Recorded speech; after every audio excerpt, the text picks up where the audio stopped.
29살 질 미거의 생전 마지막 모습이 CCTV에 찍혔습니다. 질은 밤 늦은 시간에 혼자 길을 걷고 있었습니다. 파란 후디를 입은 한 남자가 질을 따라잡기 위해서 뛰어가는 소름 끼치는 모습입니다. 지희를 따라잡은 남자는 그녀에게 말을 걸었습니다. 그녀는 망설이듯 걸음을 멈췄습니다. 이 장면들을 마지막으로 그녀는 연기처럼 사라졌습니다. 지일의 남편은 아내가 집에 돌아오기를 애타게 기다렸지만 결국 그녀는 돌아오지 않았습니다.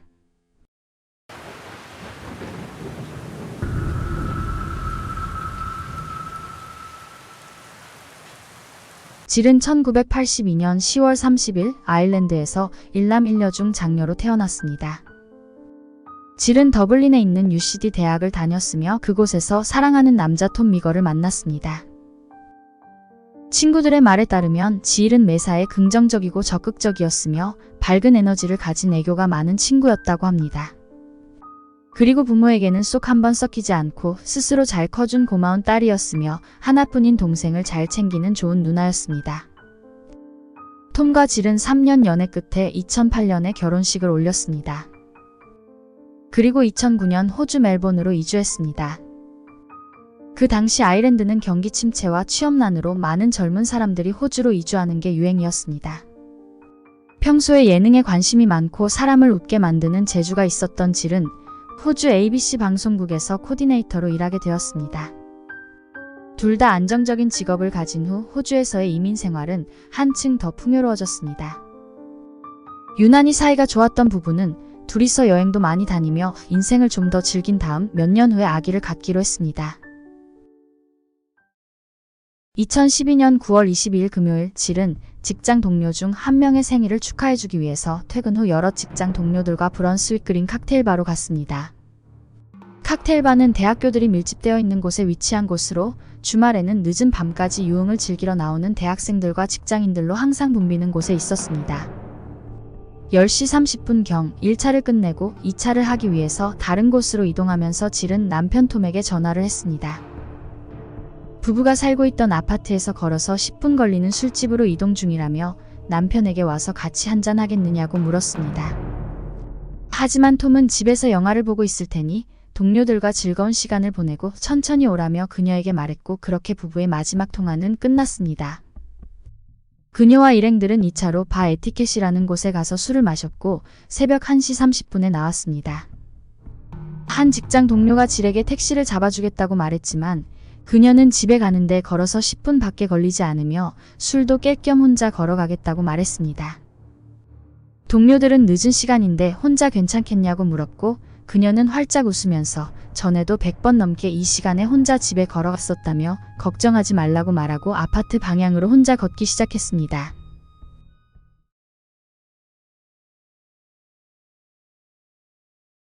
영화를 보다가 잠든 톰은 이른 새벽에 잠에서 깼습니다. 아내의 모습은 어디에도 보이지 않았습니다. 아내가 전화를 받지 않자 톰은 아내를 찾으러 밖으로 나갔습니다. 술에 취해서 걸어오다가 넘어져 쓰러져 있을지도 모른다고 생각했습니다. 아니면 친구 집에 갔을 거라고 생각하며 최악의 상황까지 떠올리고 싶지 않았습니다. 그는 2시간 동안 갔던 길을 몇 번이나 또 뒤지면서 아내를 찾아다니다가 아침 6시에 경찰에 신고를 했습니다. 의외로 경찰은 신속하게 수사를 시작했습니다.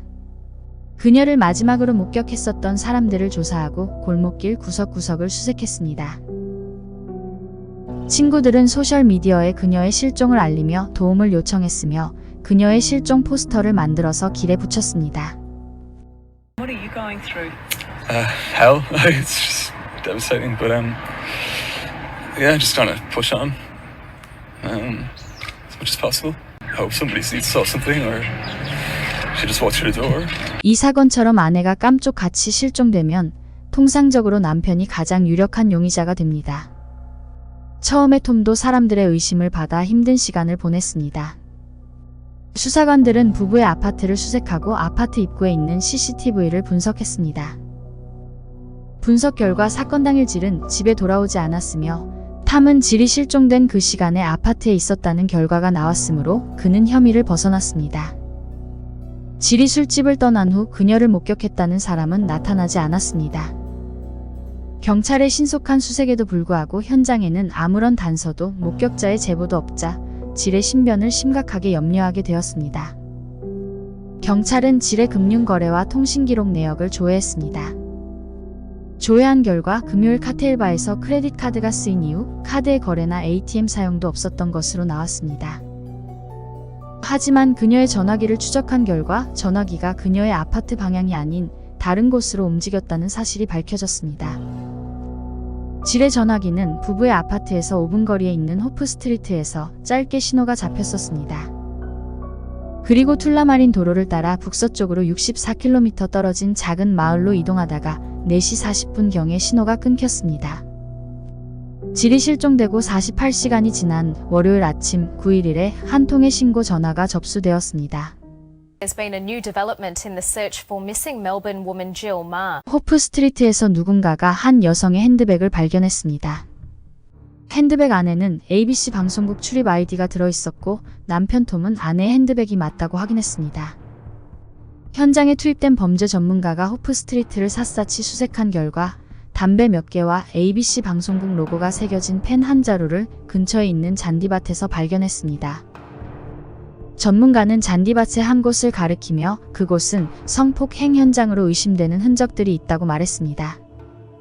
실종 신고 접수 당일에 호프스트리트를 수색했었던 경찰들은 없었던 핸드백이 이틀 뒤에 갑자기 나타나서 당황했고 지능적인 범인이 경찰과 게임을 하려고 한다고 생각까지 했습니다. 하지만 나중에 밝혀진 바로는 근처에 상점을 운영하고 있던 사람이 토요일 이른 아침에 핸드백을 주었고 가게에 보관하고 있다가 깜빡했다고 합니다. 그러던 중 딸과 통화를 하다가 실종 사건에 대해 알게 되었고 실종자의 물건을 신속하게 신고하지 않아서 불이익을 당할까봐 겁을 먹었다고 합니다. 그리고 신고를 할까 말까 망설이다가 월요일 아침에 9일에 전화를 했고 어찌하다 보니 마치 신고 당일에 발견한 것처럼 말을 했다고 합니다. 아무튼 핸드백의 발견으로 단순 실종 사건이 아니라는 것이 밝혀졌습니다.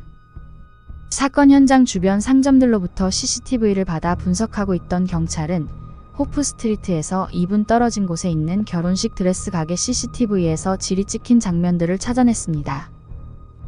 CCTV에는 파란색 후드티와 청바지를 입은 한 남성이 왔다 갔다 하는 장면이 포착됐습니다. 남성이 혼자 걸어서 집에 가고 있던 질에게 말을 걸고 있는 모습입니다. 질은 뭔가 망설이는 것처럼 보였지만 안타깝게도 가던 길을 계속합니다.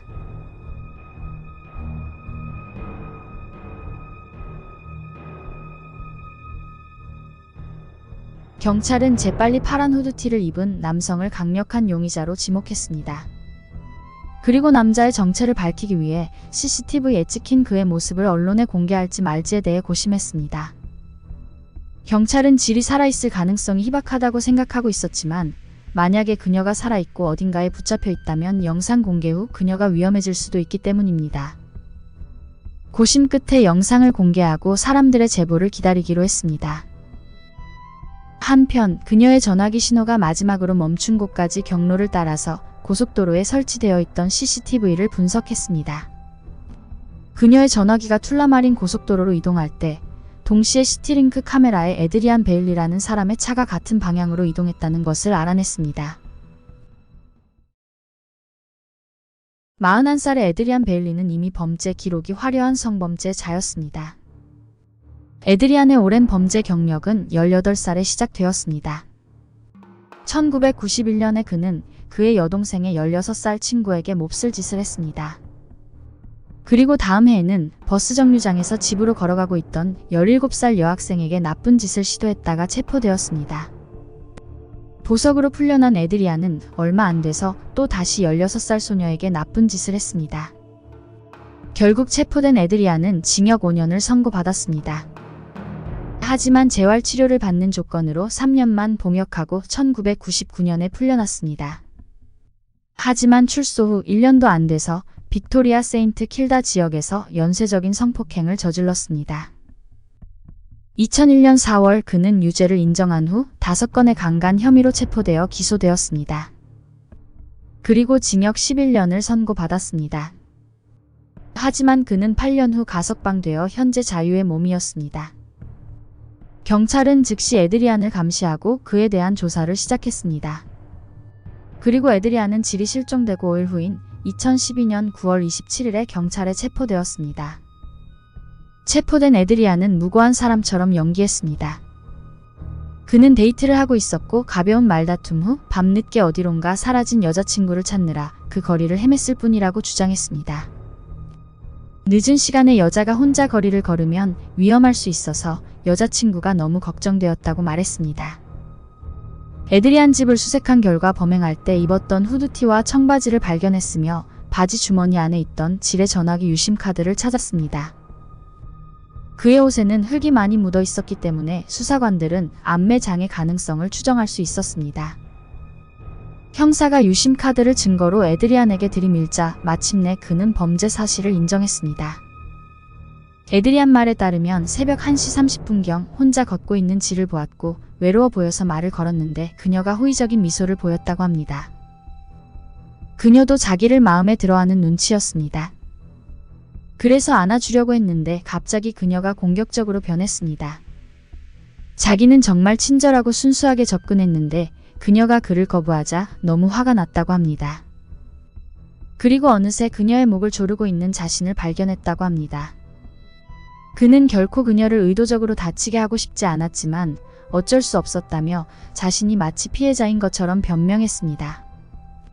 경찰은 그가 변명하는 모습이 역겨웠지만 일단 자백을 받아냈고 무엇보다 질의 시신을 찾는 게 우선이었기 때문에 그의 말을 들어주면서 살살 달랬습니다. 그리고 형사는 에드리안을 앞세워서 그녀의 시신을 찾으러 갔습니다. 질의 전화기 신호가 마지막으로 멈췄던 한적한 시골 마을로 1시간을 운전해서 갔습니다. 그리고 풀이 우거지고 인적이 없는 곳에서 옷이 반쯤 벗겨진 채 차갑게 식어있는 질의 시신을 발견했습니다. 부검 결과 그녀는 몹쓸 짓을 당한 후 목이 졸려 죽은 것으로 밝혀졌습니다. 질의 실종 이후에 시작된 소셜미디어의 이 사건에 대한 관심은 에드리안 베일리의 체포 소식 이후로 더욱더 커졌습니다.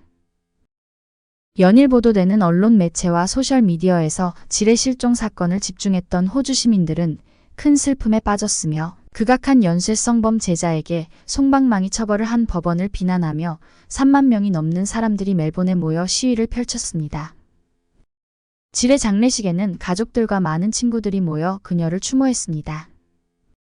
추모객들 중 직장 동료는 생전에 질은 광대 분장을 해서 사람들을 즐겁게 해주었고 코미디 TV 시리즈를 만드는 꿈을 가지고 있었다며 그녀가 얼마나 재미있고 유쾌했었는지 말해서 슬픔에 빠진 사람들을 미소 짓게 만들기도 했습니다. She's the only person I've ever encountered who has actually literally slipped on a banana skin. And she was proud of it. 20대부터 에드리안이 저지른 여러 번의 범죄에 대한 형량과 계속된 가석방에 대해 호주 국민들은 분노했습니다.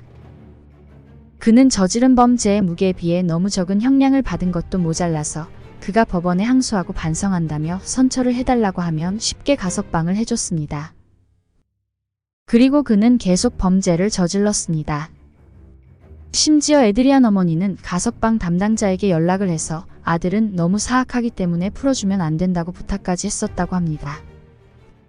And let me tell you, Neil, I went high and I told them that I had concerns. And nobody listened to me. Nobody. His parole officer didn't listen to me. I went into the city to an office at the justice system, in the justice system. Nobody listened to me. 에드리안 베일리는 가석방이 없는 43년형을 선고받았습니다. 2017년 5월 에드리안 베일리는 다른 수감자의 공격을 받아 사망했습니다. 영상 제작에 힘을 보태주실 분들은 구독, 좋아요, 알림 설정 잊지 마세요.